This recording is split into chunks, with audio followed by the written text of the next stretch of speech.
Netcasts you love. From people you trust.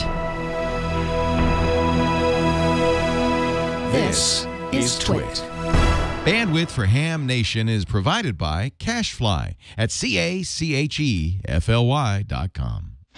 This episode of Ham Nation is brought to you by DX Engineering. DX Engineering offers practically everything you need to outfit your shack, plus the fastest shipping in the industry. Most in-stock items ship the same day, Monday through Friday until 10 p.m. Eastern. For more information, visit dxengineering.com/hamnation. By Icom. For more information, visit icomamerica.com/hamnation. And by Hover. Register a domain name with Hover and build your online brand today. Go to hover.com/twit and save 10% off your first purchase.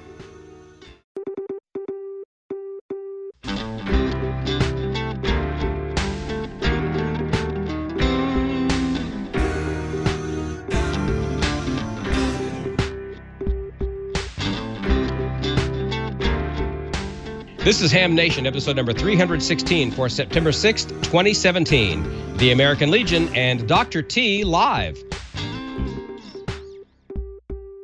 Good evening, everybody. You have the dial turned to Ham Nation.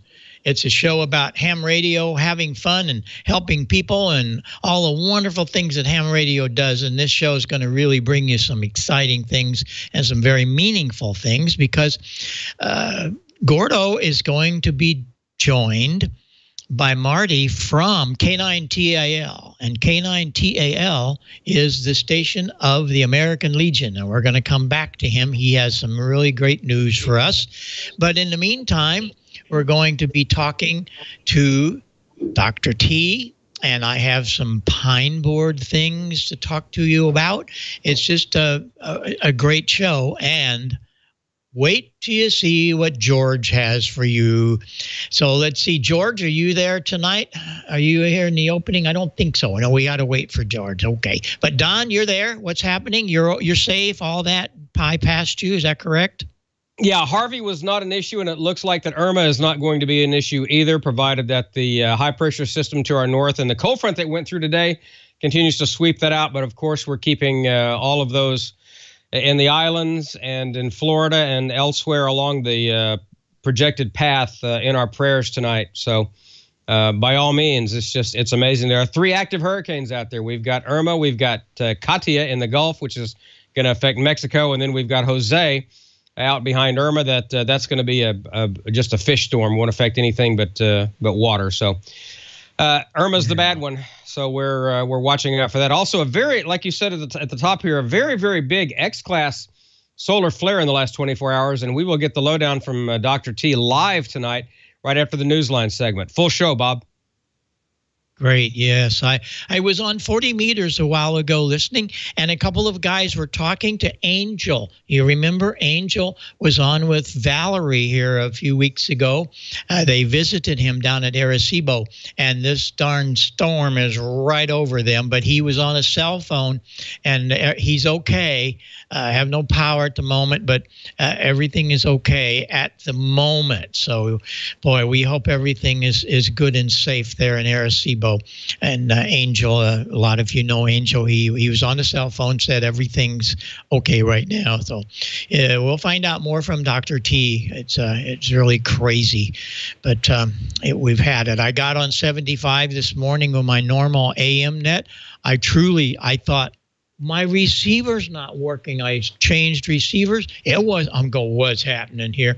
Then I finally dawned on me, duh. We had this big solar flare, and I've never seen it take out 75 meters like that. It was totally dead, but all of that will be coming up. But before we get into all this stuff, Amanda's done there writing with her pencil and typing. Give her some questions. She's watching all of you in the chat room. We're going to head down to Costa Mesa because Gordo has a very, very good interview with Marty. So, Gordo, you and Marty take away. All right. Well, thanks, Bob. And it's going to be an exciting weekend with that X-Class 9.3 solar flare upon us. This weekend won't affect the VHFers. It's the VHF-UHF contest, September 9, 10, and 11. It won't affect the Route 66ers too much. They're going to be out for a whole week. And all you need to do is go on HF or on your local repeaters and dial up anything that ends with 66. And you'll hear either W6A all the way through W6U. No telling who you're going to hear. This weekend is also the New Jersey State Convention, and that's on Sunday in the Gloucester, boy, I blew that one, Gloucester County Amateur Radio Club. W2M is sponsoring that. Boxborough this weekend. Wow. Just in time before that weather hits, Boxborough for 3 days, Massachusetts, big ham fest. And, of course, a real fun one I've been to, along with Boxborough, is Virginia Beach. Well, let's take a look at all that's been happening with the hurricane down south. And I bring with us Marty Justice, W9WMJ. Marty's been with the American Legion as their chief man for, 34 years? Is that right, Marty? Yes, sir. But actually, I'm retired after 34 years, and it feels good, Gordo. Well, that's great. And he now heads up the American Legion Amateur Radio Club. Now, how's that club doing? Doing great. You know, we were on this show about 2 years ago, and at that time we were boasting 2,000 members. And today our membership base sits at 3,200 members. And we're tickled about that. But even more important for us is that about 25 or 30 of our American Legion posts have formed Legion radio clubs in their local post, and a good number of those have established stations on site within the walls of the American Legion post. And that's the kind of the vision that we had for the club to begin with, that it would be a place for the amateur radio to serve the community. Wow. Well, you've done a lot down there in the Houston area. Now, why is the Legion part of the Gulf Coast effort? You've got Red Cross and Salvation Army and a host of others. What is the Legion's mission? Well, I'll tell you, Gordo, for a long time, the American Legion has been a strong advocate for defense, for disaster preparedness and follow-up relief services. Back in 1969, during Hurricane Camille, which hit the Gulf Coast at that time, the American Legion established what we call the National Emergency Fund. And that's a fund that has developed today to provide money to those members of the American Legion and members of the Sons of the American Legion who have been affected by natural disasters, declared natural disasters. And if you happen to be an American Legion member or an SAL member who's affected by the storm, you can get a grant up to $3,000, and posts can get money to help them get back and continue to serve the community as well. And the grants for the posts of the American Legion are up to $10,000. Wow. Well, that is just terrific, Marty. Now, Marty, what can ham radio operators do? What assistance can we provide for the Legion, and what assistance is the Legion right now providing for Houston? Well, I tell you, the best thing they can do is pass, and we've asked this of our own members, is to pass along information to those in the devastated areas, whether they're the people who actually have been affected by the storm or those who are overseeing communications there, and let them know that the American Legion has two programs that can help veterans and help members of the American Legion and active duty people. And one is the National Emergency Fund, and the other is temporary financial assistance. And that second one is for active duty personnel and veterans who may not be members of the Legion, but have minor children in the home under age 17. Wow. Well, isn't that something? You know, high frequency is still an important part of this hurricane watch that Irma is now coming up along the outer islands.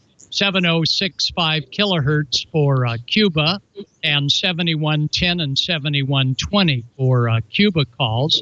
FEMA is going to be taking over the 60-meter band, and as you know, we share that with NTIA.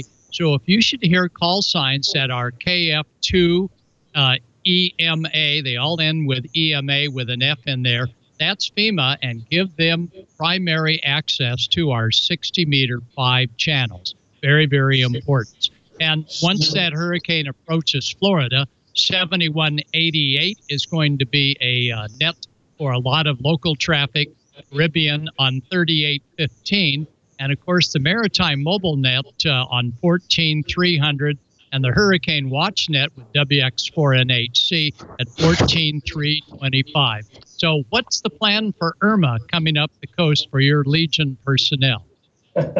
Very definitely we'll be there, Gordo. You can count on it. You know, at National Headquarters, I mentioned the two programs that are most important from our point of view to provide financial assistance in those areas. But the real work of the American Legion, where the rubber meets the road and where the boots hit the ground, is in the community where the local post is. The pictures that you saw up there, you saw people who were bringing others from the community affected by the storm, putting food on their table or in their bellies and clothes on their back and water, and providing the needs and health ways for their children. That's where the best work of the American Legion is done, in the communities. And we're so proud of those Blue Cap Legionnaires. And about the need in Texas and Louisiana, there are about 135,000 active duty people in Texas and Louisiana. Another 32,000 Guard and Reserve members who've been energized or brought forward to work in these places. We have 88,000 American Legion members in Texas and Louisiana. We have about 600 posts of the American Legion in that area. 25 or so are right in the Houston area, hit hardest by this storm. So the potential for our ability to help is great there. Wow. Well, Marty, we congratulate you and all of your Legionnaire members for a great job that they're doing and the big job ahead when Irma finally makes shore. So, Marty, any last words before we go and check with Don to see what his weather is like, which way that next hurricane is coming? Marty? Sure, Gordo. What I'd like to do is leave you with two pieces of information about contacting the Legion. Is one, through the website legion.org/NEF, November Echo Foxtrot, for information and applications for the NEF program, and a toll-free number, 800-504-4098, to contact the American Legion, any veteran, to see if they're eligible and how much assistance they might be able to get from us here at National Headquarters in Indianapolis. Well, thank you, Marty, and just stay safe and all of your personnel with Irma now lurking. Thanks so much, Marty. And I want to switch over to Don, and then I know Bob's got more on the Pineboard. But Don, what's the plan? How are you looking? What's the weather that's either going to push Irma offshore or in the Gulf? We hope not. Don? It looks like right now there's the Bermuda High is still hanging out over the Atlantic the Atlantic, and we had a cool front come through today actually, and there's a high pressure system that's coming down following that, and that will keep Irma away from us. Irma is still expected to rake Florida, if not right over the Florida Peninsula, at least offshore a little bit, hopefully to the east into the Pacific, and that would be best case scenario for them and of course for us. We're supposed to have beautiful weather all the way through the weekend. And Marty, thanks for being here. It's still on my list to send that Sons of the American Legion application in. It's laying around here somewhere, and it's on my bucket list of things to do. I know we talked about that last time you were here last year, so we'll get to that eventually. We'll also get to good to see it again. We'll also get to Dr. Tamitha Skov, and she'll have info on that huge X-class flare. She was on Periscope earlier. Had about 20,000 people watching her on that. And she will be here live. And also, she will be hanging out through the end of the show. So if you have any chat room questions for Dr. T, make sure that Amanda sees those. So we'll get to Dr. T next. But first, let's check out the news of the week from Amateur Radio Newsline. From Amateur Radio Newsline Report number 2079, these are the Ham Nation headlines for Wednesday, September 6, 2017. Fueled by the warm waters of the Gulf of Mexico, Hurricane Harvey became an extremely dangerous Category 4 hurricane when it slammed into the Texas coast around 10 p.m. on Friday, August 25th. Rockport, which was pretty much ground zero for the hurricane, have absolutely no power, no communications, lots of structure damage. Mike Urich, KA5CVH, works with Harris County Aries. From a ham radio standpoint, there's not a whole lot of hams in that general area. I know that DPS, Texas Department of Public Service, that's our state troopers. They are down there en masse. Harris County has recognized the resources ham radio can bring. Harris County, Texas, is probably one of the better equipped counties in the country. We have a county Homeland Security Office of Emergency Management that is very supportive of the amateur radio community. We have a absolutely awesome radio station in our Emergency Operations Center, completely funded by the county and supported by them. The area hams are ready to offer assistance. When stuff fails fails, that, hey, call the hams. They can do it. For Amateur Radio Newsline, I'm Kent Peterson, KC0DGY. Recovery will take months, if not years. So how did radio amateurs do during the big solar eclipse last month? We have a report courtesy of Amateur News Weekly. The 2017 solar eclipse QSO party is history now, although the final numbers are not yet in. According to SEQP, the special event QSO party planners, preliminary reports estimate that over 670,000 spots were detected by the reverse beacon network, and over 542,000 spots were reported by the PSK automatic propagation reporter. Yeah, you too. This is Ronald from K8DXX. The solar eclipse QSO party. All of this data is being compiled by the event coordinator Nathaniel Frizzell, W2NAF of Ham-Sci. Frizzell is an associate research professor at the New Jersey Institute of Technology. Frizzell and others are investigating whether the sudden absence of sunlight during the eclipse had any effect on ham radio propagation. Reporting for Amateur News Weekly, this is Jack Parker, W8ISH. And the amazing stories of ham radio-related eclipse experimentation keep coming in. You may remember Winston Young, KI7CSK, proud father of daughters Rebecca and Kimberly. The girls' successful weather balloon launch project landed them at the White House in 2015 for the National Science Fair. Well, the Seattle siblings were at it again during the recent solar eclipse. Eclipse Day found them in Wyoming to once again launch their balloon, this time into the eclipse shadow. They had hoped to gather camera images from the stratosphere just as the moon's passage over the sun created that celebrated moment of total darkness. They were also conducting a solar panel experiment. The mission, however, was only partially successful. The girls told GeekWire that the onboard cameras had shut down, due partially to the cold temperatures encountered at such high altitudes. Their onboard solar panel experiment also hit an obstacle. They had hoped to determine how an eclipse would affect power generation, but that study was killed by a loose wire. The balloon did reach an altitude of 96,371 feet, and eventually the payload landed 30 miles away in Nebraska, parachuting safely to its mission's conclusion. The balloon's next stop is an exhibit in Seattle's Museum of History and Industry. For Amateur Radio Newsline, I'm Mike Askins, KE5CXP. For the rest of this week's Amateur Radio News, please listen to the full Amateur Radio Newsline report online, on a repeater near you, or on shortwave radio station WTWW at 9930 and 5085 kilohertz. And that's all from the Amateur Radio Newsline, your independent source for amateur radio news for 4 decades and counting at www.arnewsline.org. With Kent Peterson, KC0DGY, Jack Parker, W8ISH, Mike Askins, KE5CXP, Karen Eve Murray, KD2GUT at the news desk in New York, and our news team across the globe. I'm Don Wilbanks, AE5DW. 7-3. We'll see you next time here on Ham Nation. Speaking of the giant WTWW, hello to all you folks out there listening tonight on 5085 and 12.105 on WTWW. If you have any email for the station, you can send that to email at wtww.us, and Ted would love to hear from you. Let's hear now from Dr. Tamitha Skov, live tonight, a special treat. Hello, Dr. T. Good to see you on here. You had a huge X-class flare. What's going on with that? Yes, it's insane what the sun has been doing just over the past week or so. We have had more M-class flares than you can shake a stick at. The sun has just really dialed it up a notch. We have a couple X-class flares that happened today, including the largest flare of this solar cycle. So this has spawned a couple solar storms. One of them is actually hitting right now. It's just starting. So if anybody's noticing some strangeness on the bands, especially if it's the sun has already gone down or if they're close to midnight, trust me, that's due to this solar storm that's now hitting, because it always makes it worse on the dusk side and on the night side. So this is the bad boy right here. This is region 2673. It started forming over here when it was just rotating kind of into view, and it's just been firing off rapid fire flares. We've been seeing, that's the big one right there. That was an X9.3. We've been basically above the M floor level for like 4 days. So no wonder the bands are horrible. You can't hear through any of this mess. We've been getting type 2 radio bursts. That's probably what took out, I think, Don, you were talking earlier, you didn't know what would take out 75 meters. That was probably it. It was that type 2 radio burst from that big flare right there.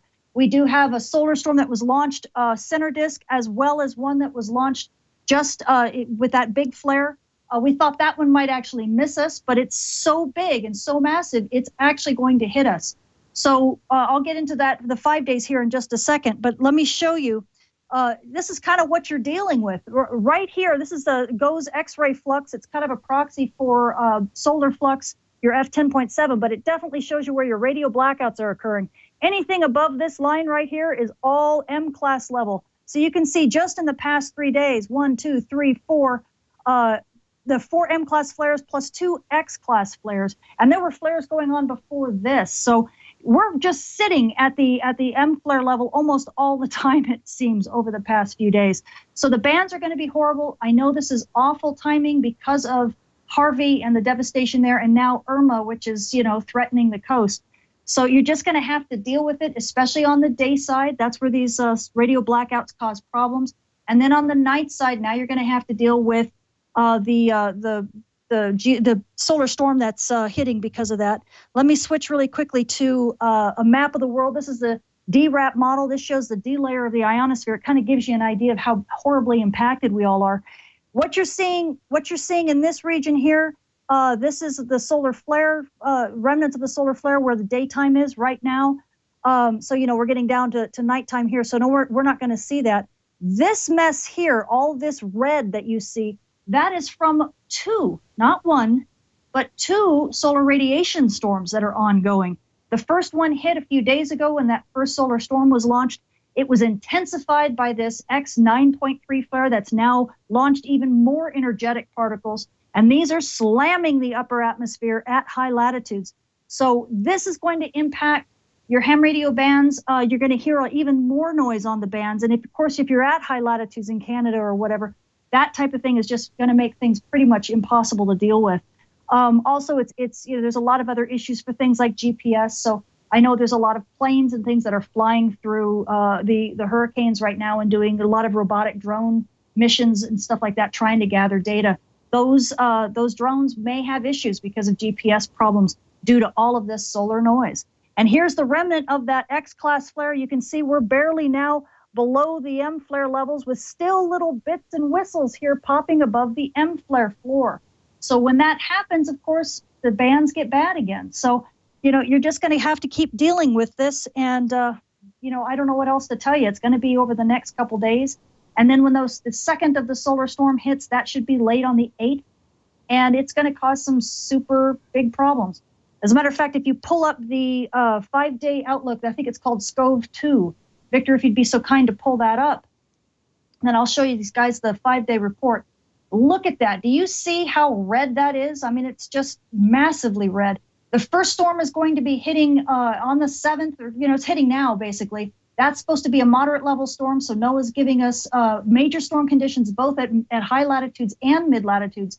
The second storm is going to be hitting late on the 8th into the 9th. So again, and it's a major storm. So again, we're getting hammered both at high latitudes and mid latitudes. We won't see anything settling down as far as storm conditions are concerned until easily through the weekend. So this is going to wreak havoc for you guys. I'm so sorry to give you the bad news. Of course, aurora photographers are cheering, you know, and I'm obviously very torn. Now, flip to the Skov 1, and that will tell us the radiation storm issues that we're having. Thank you. Okay, so this is our solar flare and particle radiation storm outlook. The nice thing, I'll give you the good news first. The nice thing is that the solar flux levels are very high. We're back to almost solar maximum in terms of flux levels, so no problem for propagation on the bands. Bad problem is, of course, there's no bands to propagate on. You've got so many M-class flares and now a 50% chance of X-class flares easily over the next 4 days, or 3 days at least, until this region, 2673, that bad boy, rotates behind the west limb. So you're going to be dealing with that. Plus, we have that S2 level radiation storm. It's popped back up to S2 level because we just hit that solar storm is just now passing over Earth. Those levels will die down to the S1 level pretty soon here within the next day or so, but will probably remain elevated all the way through the weekend. So no good news when it comes to the radiation storms either. And that's the solar report. Excellent stuff, Tamitha. Thanks a lot. We have a question from the chat room, and you will be around until the end of the show for chat room questions. So if you have those, be sure and get them into to Amanda. She's watching that. But we have one from the other side of the world. ZL1KFM Kevin down in New Zealand wants to know if I can ask you what website the map is from. I'm assuming it's the map with the red on the northern and southern edges there. What do you have a website that? Yeah, do you have a website that's from? Yes, this is actually from NOAA SWPC. So the Space Weather Prediction Center at NOAA, and I think it's noaa.swpc.gov. I'm not exactly sure, but if you Google NOAA, NOAA, and SWPC, you will get their website, and you look for the model called DRAP, literally the letter D -RAP, and that's this model right here. And it just shows the ionosphere changing in the D layer. It's not good for anything else, but it's a pretty good proxy when we see solar flares and where the extent of the ionization is, especially for particle radiation storms. Kind of gives us a good idea how bad things are being impacted and how long they're going to last. Very good. And I see Eric has put that URL in the chat room, so it is in there now. And Chip, K9MIT has put it in there as well, so we have that answered. Thanks a lot, Dr. T. We appreciate you. And one more quick question: this X9.3, how does that compare to what would bring a Carrington event to Earth? Well, the Carrington event, it was hard to measure, so we didn't really have the same type of equipment back in the 1800s. That was guesstimated at an X45. And since this is the flare scales are like Richter scales, they're logarithmic. So they can imagine how much larger an X45 is from an X9. So we're nowhere near a Carrington event. And the Carrington event really doesn't even apply to the flare. It applies to the solar storm that's launched with the flare. In this case, neither of these storms that are hitting us are going to be Carrington. They're not Carrington class. They're much slower than that. But they're still going to be extremely impactful. And the issue that we have is just like anything else. It's not always the intensity of the storm, it's the duration. And the fact that we have back-to-back moderate level storms lasting over potentially 4 days, that could be even more destructive than a larger storm that lasts for a very short while. So I guarantee you the national grids are very aware of these storms, and they will start putting in mitigating procedures starting at what we call the G2 class. So they will be on it, working their reactive power, trying to calm things down and taking things offline and, doing what they can to kind of equate the power, get the power levels stable, because that's the big deal there. But no, it's not a Carrington class, and this won't give us any issues, although I wouldn't be surprised if anyone wants to climb up on their rig, they could get shocked by their antennas. I've actually heard people that have had that type of problem happen. Wow. Well, one final note from the chat room, and of course you will be back towards the end of the show to answer chat room questions. But I thought this pretty much summed it up. K6LAR Ed says, "Thanks, Dr. T. Who would have thought space weather could be so entertaining? The best." And yeah, we completely agree with that. We're so proud that you're on our team, and we thank you so much, especially for coming on live and sharing that insight. And we'll get back to you as we get towards the end of the show with the chat room. But first, let's talk a little bit about DX Engineering. Thanks, Tamitha. We appreciate you. As we enter the ham radio contesting season, DX Engineering has some amazing new offerings to keep your station right on the edge. Give you the edge, as well as protecting your investment. And that's important. Look for some serious signal boost. Check out the Icom 2100. It's a 1,500 watt legal limit HF linear amp, gives you QRO operation and a manually tuned RF amp with several automatic protection circuits. It's designed to safely withstand up to 400 watts of reflected power and up to 100 milliseconds duration of drive spikes. The Icom 2100 lets you almost instantaneously change between 3 antennas, has a broadband input matching that presents the proper load to the transceiver over the entire spectrum, 1.8 to 54 megahertz, 160 to 6 meters. The true resistance indicator lets you quickly and precisely tune the final amp stage, checking amplifier status as a breeze with a high brightness OLED display on the Icom 2100. Now, if you're looking for a desk microphone, NRAD has a new line of quality desk mics giving you performance and value for hams at every level. Each of the 5 InRed microphones has a unique unidirectional cardioid element, unique audio characteristics to fit every operator's voice, radio, and preferences. You can choose from models that provide full-range studio sound, DXing, and contesting punch, or both. Whichever you select, you'll get a mic designed to deliver great-sounding, crystal-clear voice audio for every one of your transceivers. They all come with a 3-pin XLR to 1/8 inch adapter cable for easy hookup with the appropriate radio adapter. An InRed single-stage microphone design will look great in your shack as well. Or a stage style, rather. InRed stage style microphone design looks great in your shack. Surge arresters, you got to have that. As Dr. T said, even with these solar conditions, it's not just lightning. You can actually get some surges from these solar particles and things. DX Engineering's new surge arresters provide amateur radio stations with the same level of protection that broadcast and government systems have relied on for 50 years. They're multi-strike capable coaxial lightning protectors, and they're for use on antenna systems operating on all frequencies from 1.5 to 700 megahertz. They can handle 2 kilowatts CCS RF on HF and 50 megahertz antenna feed lines under 3.1, 3 to 1 rather, SWR. They're DC blocked, feature a specially configured high-speed gas tube design that passes on RF frequencies. You can find all this at dxengineering.com. And you know DX Engineering ships faster than anybody else in the industry. Most orders placed before 10 p.m. Eastern Time are shipped the same day. With proven products and expert advice, DX Engineering helps you shrink the globe. Request your catalog. Yes, they still do catalogs. Live, actual, well, not live. I mean, they're dead trees, but they're paper, and you can hold them in your hands just like the old Sears and Roebuck catalog. But it's got all new stuff in it. But I digress. Request your catalog that you can hold in your hand or shop online 24 hours a day, 7 days a week at dxengineering.com. Amazing people, the best products, and the smartest people I think I know in ham radio. Pretty much dxengineering.com/hamnation. Another smart guy. In fact, he's so smart they made him a doctor. It's Bob in the Pineboard. Thank you very much. How blessed is amateur radio to have Dr. Tamitha with us every week. There's lots and lots of places you can go on the internet to try and get some news and whatever. Nobody has the information. My gosh, look at the stuff she's bringing to us. So be sure and pass this on to your friends. You don't want to miss her every week.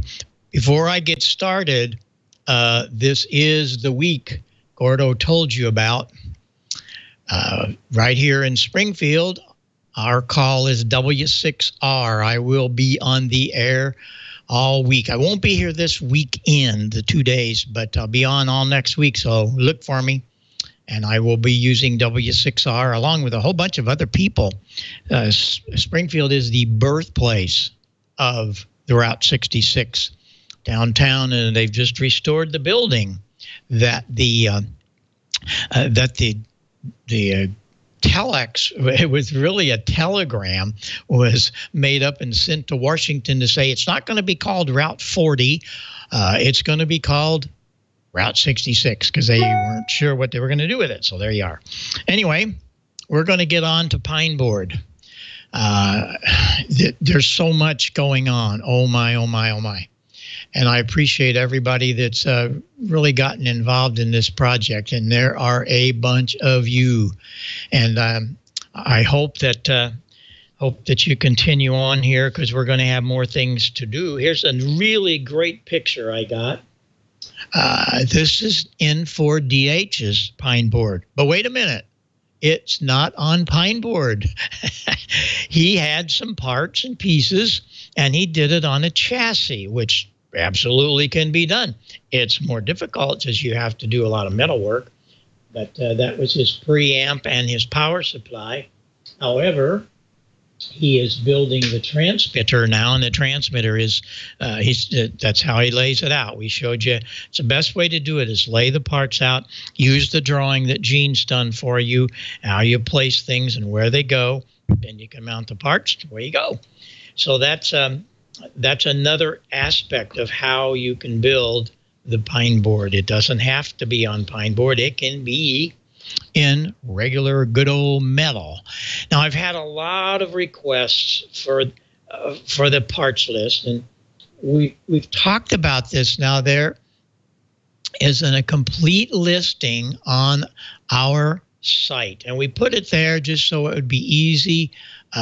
We didn't have to go out and spend a bunch of money to buy another site and get confused. Just go to Heil Sound, page through all of the top, and down at the bottom is a complete listing, including the videos. And you don't have to page through the whole hour-and-a-half show. Victor has been so kind to go in and put just the little 10-minute segments or whatever of each week, and you'll see all of that on heilsound.com. Down at the bottom, all of these parts list and drawings are there.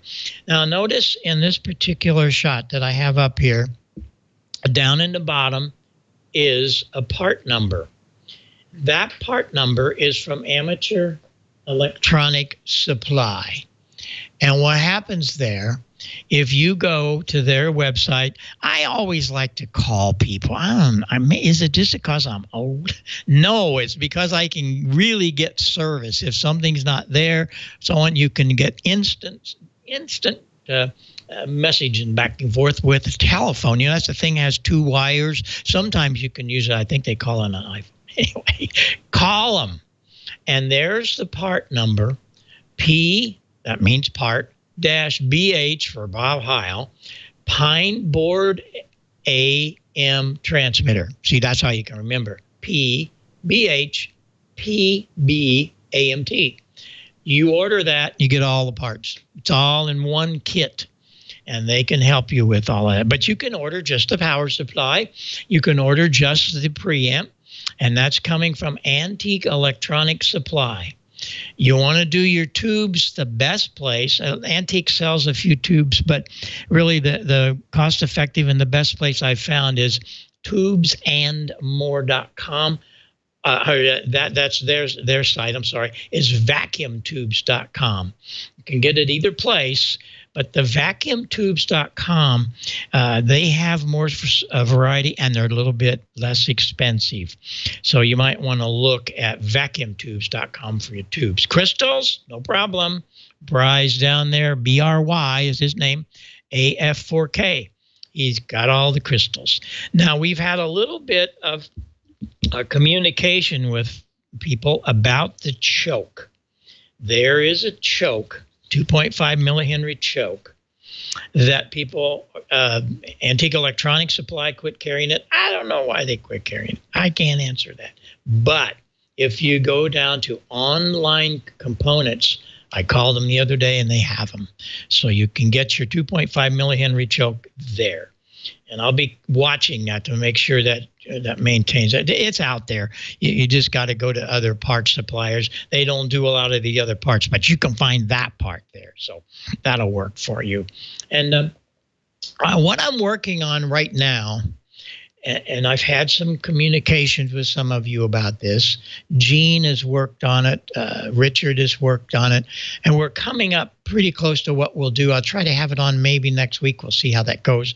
And that's going to be, how do you turn this thing on and off? Where's the push-to-talk switch? Well, there is my push-to-talk switch. But what we're going to do is make that a double pole switch. It'll have 3 more contacts on the back. And one side of it will turn to B+ on. That's what I'm using now. But I switch the antenna and I mute the receiver with another relay on a foot switch. But we're going to try to make it all inclusive to that one switch, or maybe a push-to-talk switch, hand switch, or push-to-talk on the floor, a foot switch. But that's coming down the line as to what we're going to do with that. And the coil, we've had a few people ask about this coil. Once again, call, C-A-L, call. Remember these things, you know, about these things right here, right here. Pick it up and call MFJ and ask for Richard. If you really want to get to the source, it's Richard.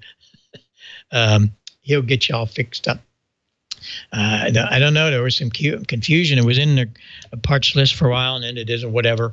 Anyway, call them. And that is their coil from their 811 transmitter it's a little longer. You want to cut it off to 41 turns. And I think it's 14 turns back in. You push one of the elements down a little bit, and you can put a clip on it and so on. And we've talked about this before. I think there's videos on that too. That is my 40-meter band switch. All you do is put a 40-meter crystal that you get from Bry, AF4K, do the little switch over here, and away you go. Now, I showed you last week or week before a band switch. That's how it works. It's that simple. When you see a transmitter with a band switch, that's all they're doing. They're just shorting out pieces of the coil for other bands. No, this is not going to work on 20 meters. No, it's not going to work on 10 meters. The reason is we would need multipliers.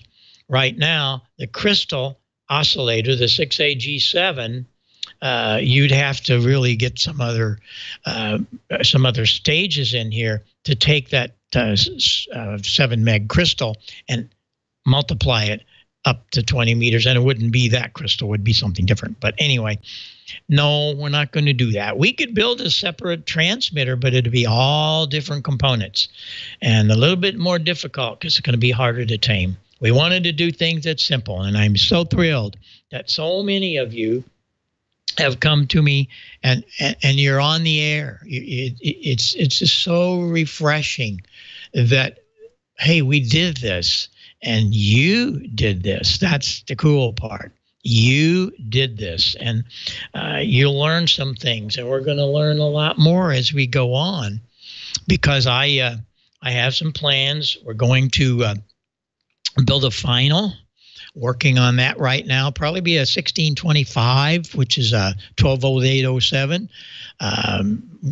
Might do it with a 6146. That's my favorite tube, is a 6146, but a little expensive. So we might do both of them, and you can choose whatever you want. But it's gonna take that few watts out of this baby, and it's going to put 35, 40 watts on the antenna.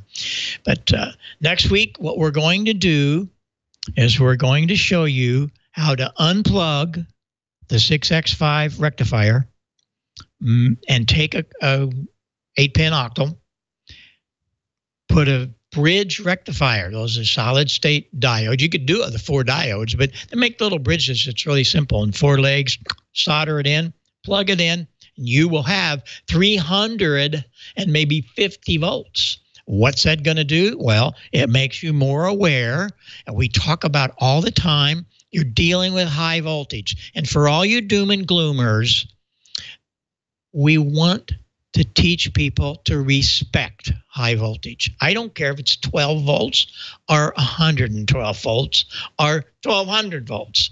Respect it. That's all we try to teach here. Respect the voltage. But when you get that voltage up above 300 volts, you're now going to have 5 watts out. And it really makes a big difference. We do it in the morning on our AM nets. Not this morning, Dr. T.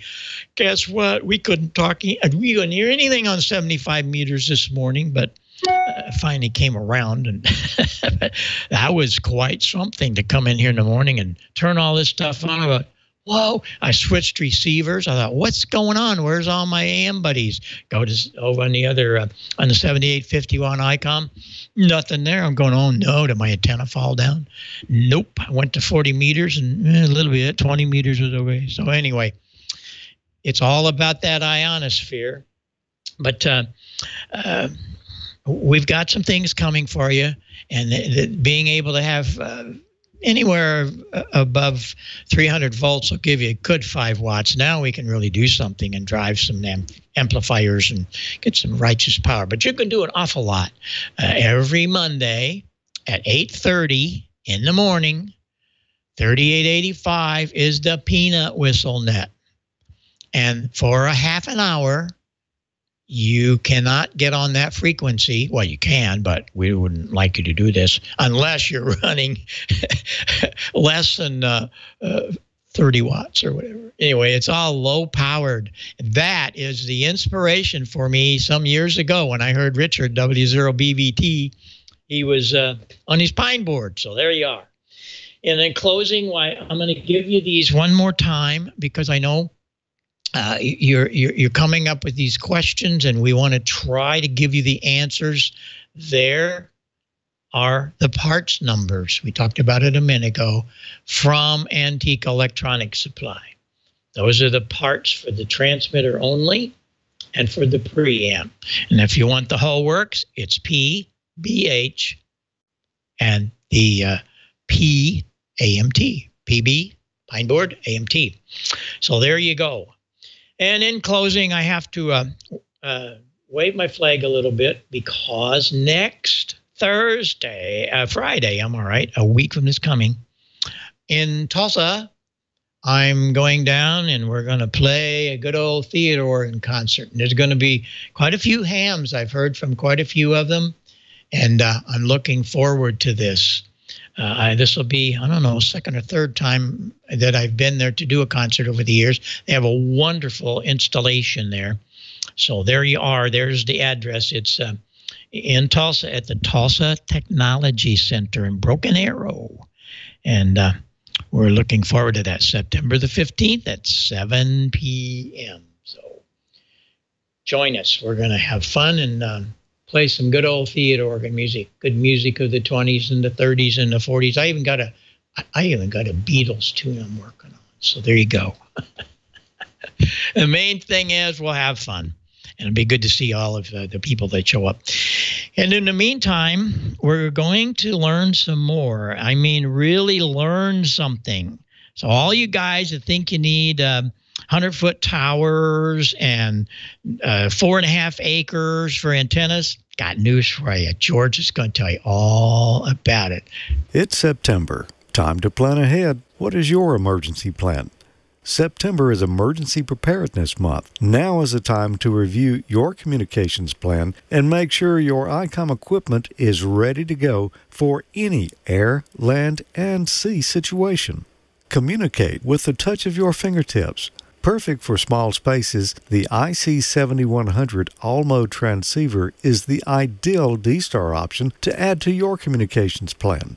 Angled control head and touchscreen for quick intuitive operation, large internal speaker for clear digital audio, and it's perfect for multi-band and all-mode communications. A compact and smart design, the ID4100A is a D-Star mobile with big rig features. Its intuitive interface, variety of operating modes, and Bluetooth capability make this the preferred D-Star option during an emergency. Integrated GPS receiver, new dot matrix display for enhanced DR mode and GPS information, terminal mode and access point mode, applications for iOS and Android devices, and a micro SD card slot for voice and data storage. Take the rugged IC2730A dual-band transceiver wherever you may be. Its large LCD screen, easy controlled mounting, and Bluetooth capability make it ideal for the ham on the go. VHF-VHF or UHF-UHF simultaneous receive. 50 watts of output on both VHF and UHF, and optional VS3 Bluetooth headset. Visit icomamerica.com/amateur for more information on all the great Icom radios. And you can tune in and enter to win after each episode of Ham Nation. Go to icomamerica.com/Ham Nation. Register to win some great swag prizes like t-shirts and hats. While you're there, learn how you can win in the monthly grand prize drawing for a new radio. And we actually have a winner for August. The winner of an ID4100A dual band transceiver is Timothy AF7YT. Congratulations, Timothy. Icom will be getting that right out to you. And I'll tell you what, that was so much fun. Let's do it again for September. We'll give away an Icom ID4100A dual band transceiver, the entry-level D-Star mobile with big rig features, built-in GPS receiver, full dot matrix display, micro SD card slot for voice and data storage, and it has an available Android and iOS applications. Of course, it does both analog and D-Star. So go to icomamerica.com/hamnation. After this and each episode of Ham Nation, register to win, sign up, good luck. And don't forget to follow Icom America Inc. on Facebook and Twitter. And one other radio we're going to be giving away with Icom, and this is going to be amateurlogic.tv/contest. You can get all the details there. We're giving away an IC 7300, the great HF software-defined radio that Icom came out with a little over a year ago now. It's really been popular. We've got one we're giving away thanks to Icom, but we're going to put a couple more things with it here. We've also got an MFJ compact 30-amp switching power supply. This is actually my power supply here. You can't have this one. We'll get MFJ to send you one direct, but I use that for field day, and anytime I just need a little power supply. It's real handy. And, of course, you want a set of Heil ProSet 3s, or these are not 3s. These are a Heil ProSet IC with the Element custom design for Icom radios. And you'll need an antenna, so we're going to throw in the MFJ Cobweb antenna. You know, that new popular antenna, covers 20 meters and up, does 5 bands, and it's small, fits on a small lot, plus coax. So go to amateurlogic.tv/contest, and you'll get all the details on what you need to do to register to win. It's Amateur Logic's 12th anniversary, and we'd like you to help us celebrate. Thanks, Icom, MFJ, and Heil Sound for making that possible. And speaking of small antennas or not having a lot of room for antennas, we've got our friend Vito, VA3VMD, with us here tonight. Hi, Vito. Hi, how you doing? Pleased to meet you, and I'm honored to be joined by a great, talented crew over there. Well, thanks. You ran into Bob recently, and that's how, well, I guess you made the contact there, and we found out what you're doing antenna-wise. You want to tell us a little bit about it? Absolutely. You know, I got into this hobby, and I got my license May 2016, and I was puttering around with what to do with antennas, and, you know, there's so much out there. You can spend so much money out there. You can go crazy. You can go from the minimal, you can go to the max, and you can go nuts. But I wanted to be able to learn in the hobby, so I decided to throw up a little piece of wire, 20 meters, up on my side yard fence, and I kid you not, it's probably, I say it's 10 feet or 12 feet off the ground, but it's really more like, it's probably 8 feet. And I threw that up, and I'm telling you, the thing gets out like gangbusters, to the point where I didn't even want to touch it anymore. So when that happened, I thought to myself, well, wow, what else can I do? So there's my, right now you're seeing my 80-meter dipole. That's my 80-meter dipole. And I've actually configured that in an L shape. So the one leg is an L shape. It goes to the pole at the back there. And then it shoots 90 degrees to the other side of the fence. And I thought to myself, is this thing, you know, am I going to get anything out of this? I wasn't sure whether I was going to do it. But before I did this, I actually had it sitting on the fence in that configuration. And believe it or not, I was talking to guys 300 miles away in late afternoon to a couple of guys in Syracuse. And as you know, I'm in Toronto, Ontario, Canada. And so there you go. So there's the volleyball net. I call it the volleyball net there. And this is the other leg. So the bottom leg is 80 meters. And the top wire that you see there is actually 40 meters. So the 40 meters stretches along the back. And then the 80 meters is underneath it. And underneath the clothesline there, I walk. And there's the other leg going 90 degrees to the fence post there. Now that antenna, I can use without an antenna tuner. I get about a 1.5, 1.7 on the ends of the band, on both ends of 80 meters on sideband, and a flat match at 3800. And the same thing for 40 meters. I have no more than a 1.7 match on the ends of those antennas. And I use the antenna tuner to kind of, you know, tune it flat.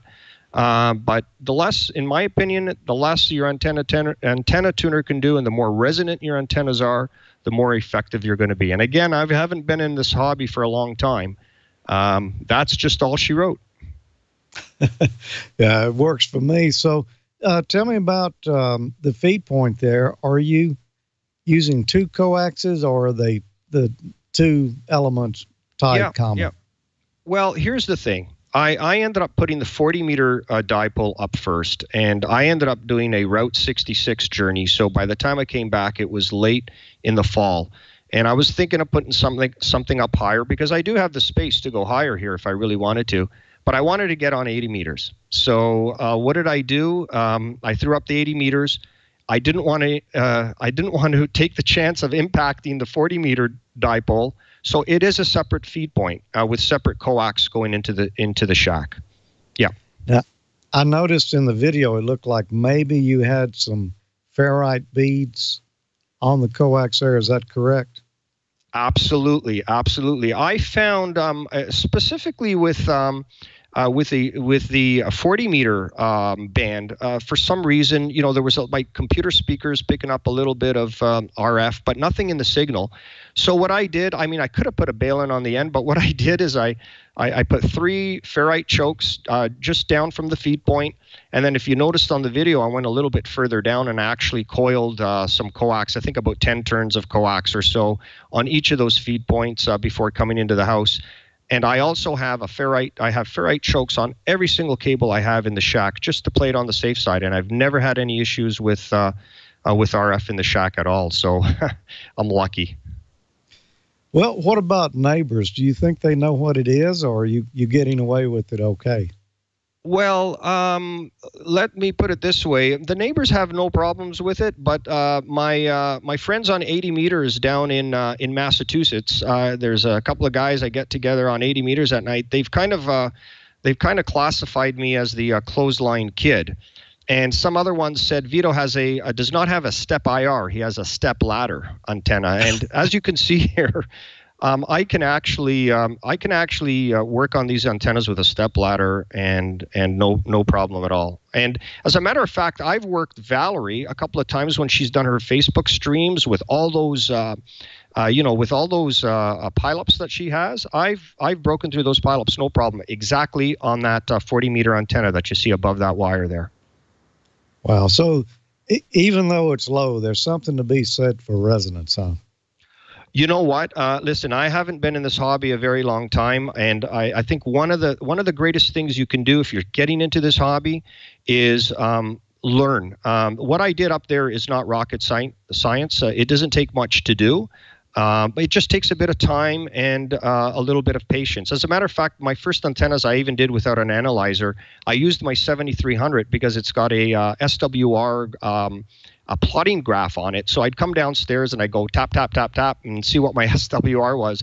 But then I kind of invested in one of these, which is an MFJ 207 analyzer, one of the older ones, which I started using that just so I didn't have to go up and down in the house all the time.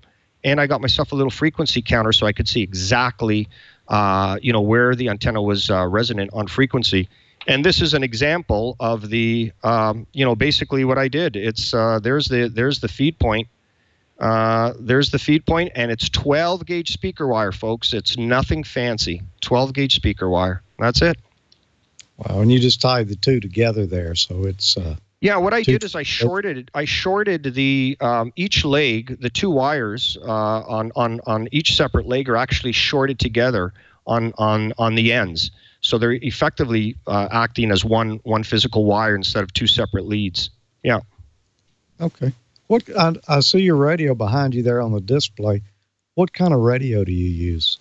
I was fortunate enough to purchase an Icom 7300. I've had it for almost the full time that I've been an amateur operator. I also run a Kenwood 480 HX in the vehicle. I don't really use it that often, except when I do my long trips. As you can see behind me, I have traveled Route 66. If you go to my QRZ page, you'll see, I think I did 17 states in 21 days, I think, doing Route 66 and back. So I enjoyed using that when I'm on the road and specifically for those trips. But at home, I'm sold on the 7300. I mean, it's just a fabulous radio. Yeah, I have to agree with you. You know, I've had my hands on it. Matter of fact, I got my hands on one right now. I'm not going to be able to keep this one though, but it's really a great radio. I've used these at field day and various times, and you know, and in the class it's in, I don't know anything else really that competes with it at this time. Well, Vito, thanks for coming by tonight and telling us a little bit about your antennas there and how you can actually get good performance on a fairly easy to build antenna that doesn't take a lot of room. Absolutely. And on closing, George, I want to thank you guys. I really appreciate for you having us on. And us Canadians up in Canada, by the way, I can speak for all of us here that our prayers are with our neighbors down south, both in Texas and in Florida and right across the board. And tell Bob next time he comes to Toronto that I've got a nice purple tie for him, because I know he loves his purple. So so I want to make sure, Bob, that tie is for you. So next time you come down here, we'll pass it on to you. All right. Thanks, Vito. And yeah, he may just make a special trip up there just to get the tie. That's awesome. That's great. Well, listen, thanks a lot, George. I really appreciate it. And God bless to all of you, and take care. All right. 7-3. 7-3. Well, you know, last week I asked a question on here dealing with frequency and wavelengths, and it was, what is the formula for converting a frequency to a wavelength? Well, you know, I got all kind of answers on that one. Unfortunately, an awful lot of them were wrong. They were either giving me right the opposite, how to convert a wavelength to a frequency, which is not what I wanted, or giving me some other formulas about frequency and wavelength that really were much more complicated than what I was looking for. But Tom Alesi, K1TA, knew the answer, and this is the one that we use in amateur radio so often, and this is one you'll know if you've ever taken an exam, or you should have. To convert frequency to wavelength, Tom says 300 divided by the frequency in megahertz. That'll give it to you right there. If you want to do the opposite, convert wavelength to frequency, then 300 divided by wavelength in meters. So there you go. Just remember the wavelength is in meters, the frequency is in megahertz, and the number 300. Pretty easy there. Well, congratulations, Tom. We're going to send you one of Gordo's books. Take your pick here, technician, general, or extra. And if you're already an extra, well, maybe you want to get a technician and give it to someone that you want to help get into the hobby, or maybe help a technician upgrade to a general, or a general to an extra. Thanks, Gordo, for supplying those for us. I'm going to pick a question out of out of his general book tonight. What factor or factors affect the MUF? M-U-F. And, you know, I don't think to tell you what MUF stands for on the question here. So, you know, if you got it on your test, you're just going to have to know what that is, because I'm not going to give it away. But if you think you know the answer, your choices are path, distance, and location, or time of day and season, or solar radiation and ionospheric disturbances, or all of those choices are correct. Send your answer to me, hamnationcontest@gmail.com, and you might win one of these right here. It's a DX Engineering tote bag. It's a heavy-duty canvas bag. You know, this is the one I use right here for all my outdoor amateur activities, field day, whatever. I carry my coax and extension cords in here, and, you know, it is very rugged, very heavy-duty bag. Not like one of those little shopping bags that you see around. So a great prize there from DX Engineering. Thanks for supplying that for us, guys. Answer that question, hamnationcontest@gmail.com, and you could win. Well, next up here, I think we still got Don here, don't we? Yes, and George, contrary to popular opinion, MUF does not stand for my ugly face. Okay, I'm just putting that out there. Do with that information what you will. Does not stand for my ugly face. Let's talk about Hover, shall we? Because whatever you're passionate about, you probably want to make a website for it. Is it for your business? Is it for a hobby? Is it for whatever? Whatever your passion is, maybe you're launching a creative project. Buying a domain name is the first and biggest step to building your brand online, because without that online brand, for personal or for business, you really have nothing, because that is the hook to which people come to you by on your website. So are you interested in, I don't know, photography, dance, pizza, ham radio, whatever your interest may be? Hover has hundreds of extensions to choose from. Just a few of them here. They have .yoga, .photo, .racing, .organic. With Hover, you get a personalized email address as well that matches your domain and further supports your online identity. You know what else is great about Hover? Well, they have the Connect feature, the Hover Connect feature that allows you to connect your domain name to any host or website builder with just a few simple clicks. It's a clean user interface. There's no upsells. They have a free Whois privacy and best-in-class customer support team. Show the online community who you are and what you're passionate about, even if it's my ugly face. Go to hover.com/twit and get 10% off your first purchase. Hover.com. That's HOVER, just like it sounds. Hover.com/twit. And Hover, we thank you so much for your support of Ham Nation. No ugly faces now, because we've got Amanda with the chat room. Hello, Amanda. Well, good evening. Actually, there's two lovelies here tonight, by the way. But first, I just want to say, I use your ugly mug all the time. I put it on my fridge. I keep the roaches away. It works. Exactly. It's a win-win. That's right. That's right. Thanks, Wellbase Exterminating. That's scary. Good. All right. Let's welcome Dr. T back with us. I have a lot of great questions for her. So the first one, Dr. T is with us, right? There she is. There you are. Hello. Okay, the first one is a personal question. First of all, I saw you tweet after the eclipse. You said you were so happy that most people didn't notice that you were kind of getting choked up over seeing the live eclipse. And I thought that was so cool.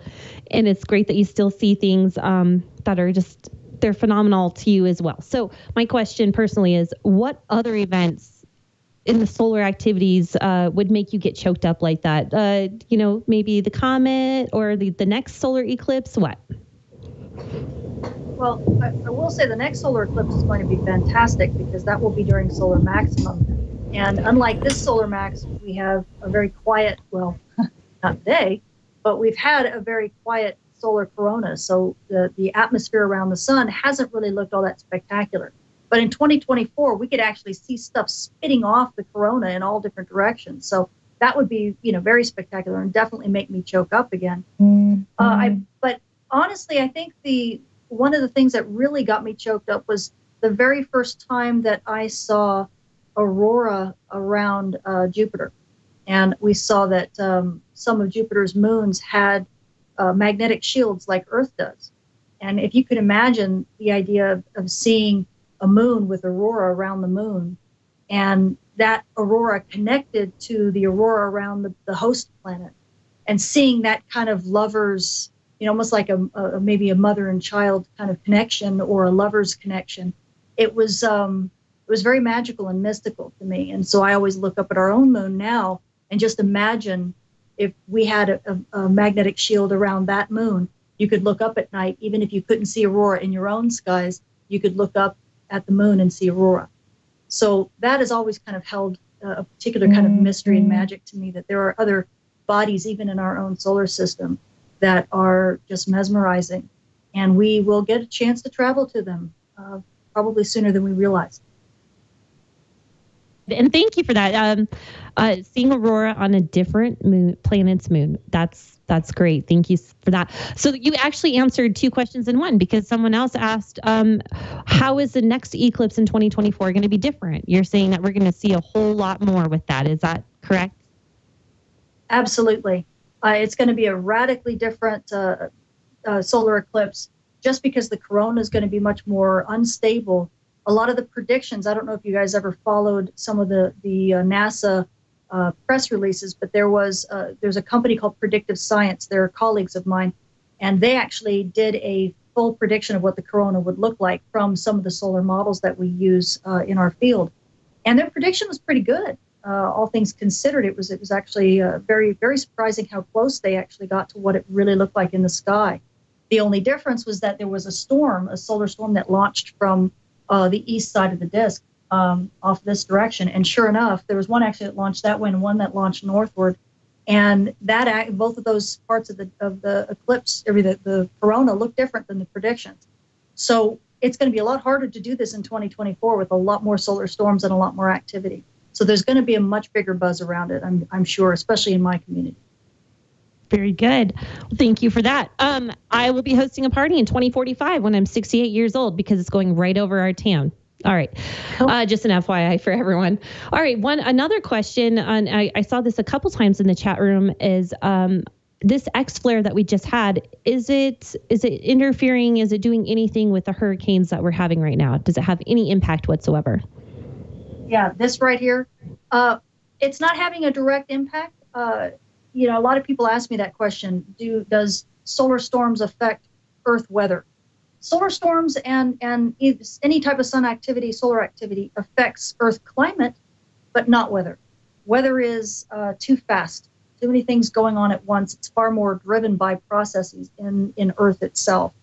The solar variability is much slower, even though you have these types of bursts. You might affect a little bit when it comes to cloud cover with the solar radiation storms. That does affect things like, I know cosmic rays affects how much cloud cover you can get, but it's not going to affect how strong a hurricane is. And I won't go any further than that because that begins to get into climate science, and it's hard. Okay, well, we do not want to touch those subjects of climate science or climate change. We will not. Oh, right. Another question for you, though, completely different altogether. What kind of equipment do you guys use to be able to view the sun? Well, my favorite equipment of choice, of course, are solar telescopes that are space-based. We do a lot of viewing on the ground, but the problem is that the atmosphere is very turbulent, and all those thermal changes and stuff like that, just like when you see a mirage on the ground and you see the heat waves bubbling up, we get the same problem when we're trying to stare at the sun. As a matter of fact, one of the best observatories for the solar observations of sunspots like this is at Big Bear Solar Observatory. And the reason for that is because they're surrounded. If you've ever been to that observatory, they're absolutely out on the lake. They're surrounded by water, and that water, this big body of water, kind of helps stabilize the temperature above the, in the atmosphere just above the telescope itself. So that makes a big difference in terms of trying to quiet that atmospheric mess that's there. But my best love is the ones that we launch out into space, because then there's no atmosphere to block us. We have to have ones that are close to Earth like this to be able to get these gorgeous pictures down. The ones like stereo that are on the backside of the sun, we don't get as good of pictures from them, though, because it's the telemetry is so difficult. So we have to make the pictures a lot lower quality and that type of thing. So that does hinder some of the science we can do. But we're working on better types of communications to be able to up that and have pictures like this all the time. Very good. Now, that's all the questions I had. George, Don, did you guys have any questions for Tamitha tonight? Oh, gee. Go ahead, George. No. I think you answered everything great. And, being able to tie what we're seeing here, with lack of propagation or good propagation to scientific evidence there just really, brings it home, helps us better to understand how this works. Yeah, I concur with that, and it was amazing to see all the science, the citizen science that was done by ham operators with the ham sci people as well, with studying the ionosphere along with the eclipse and everything else, and dovetailing that with all of the stuff that you talk about, Tamitha, is incredible. And you've taught me, I think, and all of us, I think I can speak for all of us here, including in the chat room and people who watch. You've taught us more just in the few years you've been involved with us than years and years and years of trying to read it out of a book. So for everybody, thank you so much for being on our team. Agreed. We're fortunate. We're so fortunate to have you.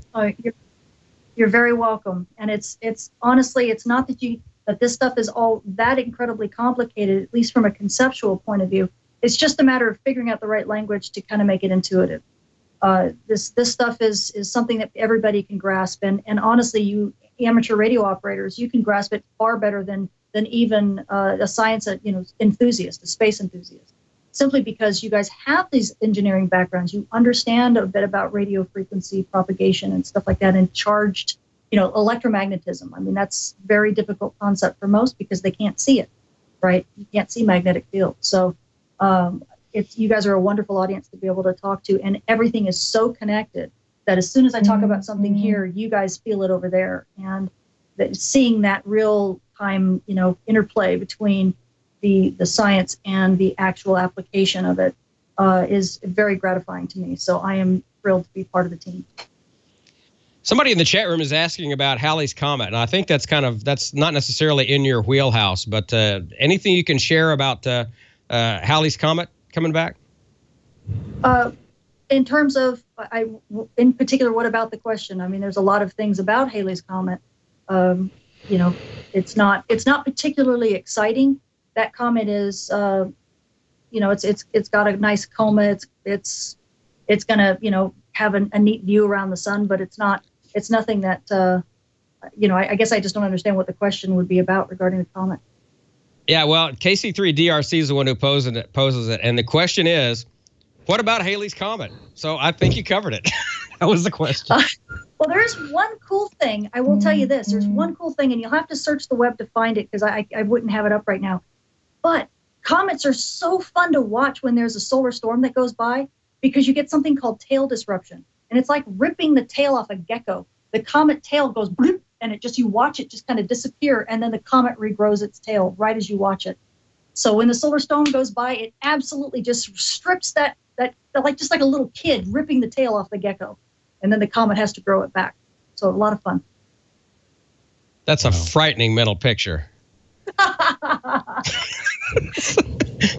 See, this is why we love you, because you can make us understand all of this stuff. So I don't have any more questions, and unless anybody else has any more questions, I think probably that's a good place to stop, because now we're tearing the tails off of geckos. Now everybody's kids are going to go cry. Good job. That's right. Wow. Oh my. Well, we're talking about it being intuitive. Well, see, you don't mess with solar storms. You mess with solar storms, you're going to get your tail ripped off. There. Well, I think we all know how uncomfortable that can be. And on that note, thank you so much for being on with us live tonight and giving us all of this great information and well, everything else too. We appreciate you so much. And hopefully hopefully we'll do another ladies' night show here pretty soon, because we need to have you two. We need to have you two back. Well, let's go the other way. We need to have you two back in charge again one of these nights. That was a really fun time. Mm-hmm. It was fun. Amanda, do you know where the nets are tonight? I absolutely do. Let's see. We are on 14,280, a little bit different frequency for us tonight. Find that 7192. We have TAC 311, D-Star 14 Charlie. By the way, I just want to say something about D-Star. You guys come up with an emergency frequency that you want to use for emergency activities like the hurricanes. I think that would be really beneficial to have just one channel for that. Just moving on. All right. Do drop in Echolink. That's where we're at. And I'll try to be on a bunch of those tonight. Good. One final question from the chat room, and this will put a bow on it. K8VGL Jerry says, Dr. T, how are the satellites protected from these storms, these solar storms? Good question. Yeah, actually, they're not, other than us, people like me, helping design in safeguards for these things. So we have redundant systems. Oftentimes we have radiation hardness, but oftentimes we get it wrong. And we will have satellites and instruments that will shut down. As a matter of fact, coronagraphs, it's very classic. What we call a blizzard is when we get a big solar radiation storm blast from the sun, and it hits these imagers, and all you see is snow for a short while. This type of thing, it's when basically particles are hitting the CCD of the cameras, and that causes issues for us. We also have spacecraft that will actually just turn off. They'll safe themselves, and sometimes we can't get them back. There's all sorts of things that can go wrong and are issues because of the space weather that's out there. So we just basically have to design it in and then pray. Very good. Well, thanks again for being with us tonight live. That's such a treat. We certainly appreciate everything you do. And also the rest of our guests tonight. Vito, with his amazing, very low antennas. And that's the beauty about wire antennas. You don't have to put them up right or by the book. You just have to put them up. And also Marty from the American Legion. Great stuff. Bob's Pineboard, everything else. Gordon, thank you as well. We are way over time, but it's worth it because we've had some amazing information tonight.